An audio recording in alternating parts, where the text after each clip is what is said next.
حضرت عثمان غنی رضی اللہ تعالی عنہ کے نام پر بینک اکاؤنٹ اور ہوٹل۔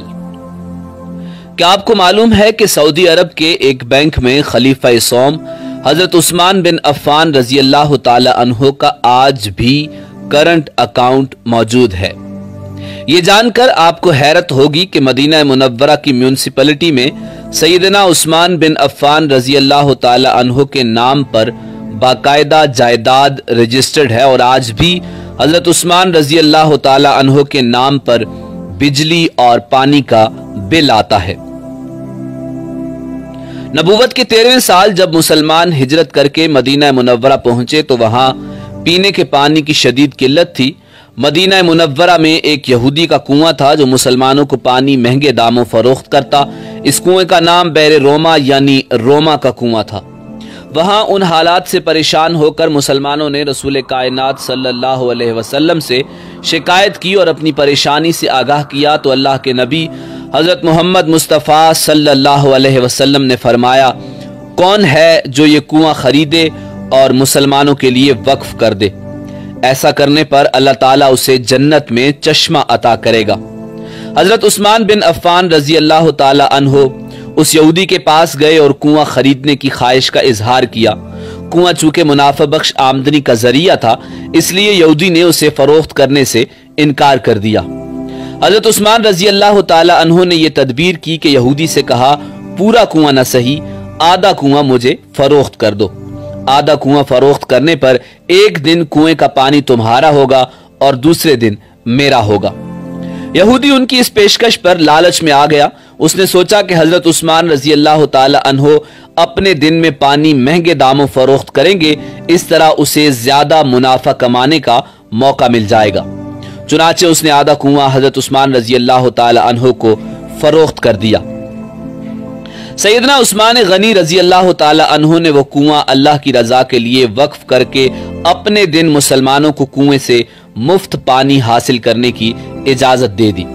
لوگ حضرت عثمان غنی رضی اللہ تعالی عنہ کے دن مفت پانی حاصل کرتے اور اگلے دن کے لیے بھی ذخیرہ کر لیتے۔ یہودی کے دن کوئی بھی شخص پانی خریدنے نہیں آتا۔ یہودی نے دیکھا کہ اس کی تجارت ماند پڑ گئی ہے تو اس نے حضرت عثمان رضی اللہ تعالی عنہ سے باقی آدھا کنواں بھی خریدنے کی پیشکش کر دی۔ اس پر حضرت عثمان رضی اللہ تعالی عنہ راضی ہو گئے اور کم و بیش 35,000 درہم میں پورا کنواں خرید کر مسلمانوں کے لیے وقف کر دیا۔ اس دوران ایک مالدار آدمی نے حضرت عثمان رضی اللہ تعالی عنہ کو کنواں 2 گنا قیمت پر خریدنے کی پیشکش کی۔ حضرت عثمان رضی اللہ تعالی عنہ نے فرمایا کہ مجھے اس سے کہیں زیادہ کی پیشکش ہے۔ اس شخص نے کہا کہ میں 3 گنا دوں گا۔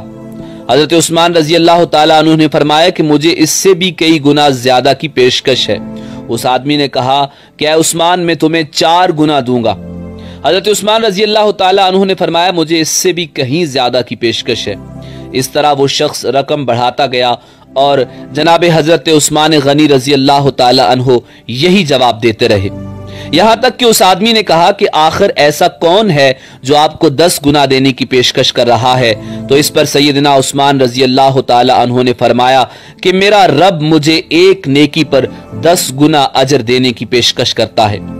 وقت گزرتا گیا اور یہ کنواں مسلمانوں کو سیراب کرتا رہا، یہاں تک کہ عثمان غنی رضی اللہ تعالی عنہ کے دور خلافت میں اس کنویں کے ارد گرد کھجوروں کا باغ بن گیا اور اسی دور میں ہی اس باغ کی دیکھ بھال بھی شروع ہو گئی۔ بعد ازاں آل سعود کے عہد میں اس باغ میں کھجور کے درختوں کی تعداد تقریباً 1550 ہو گئی۔ حکومت وقت نے اس باغ کے گرد 4 دیواری بنوائی اور یہ جگہ میونسپلٹی میں حضرت عثمان بن عفان رضی اللہ تعالی عنہ کے نام پر رجسٹرڈ کر دی گئی۔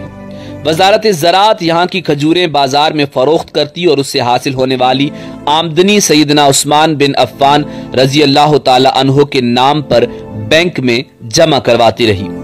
چلتے چلتے یہاں تک اس اکاؤنٹ میں اتنی رقم جمع ہو گئی کہ مدینہ منورہ کے مرکزی علاقہ میں اس باغ کی آمدنی سے ایک کشادہ پلاٹ خریدا گیا جہاں ہوٹل عثمان بن عفان رضی اللہ تعالی عنہ کے نام سے ایک رہائشی ہوٹل تعمیر کیا جانے لگا۔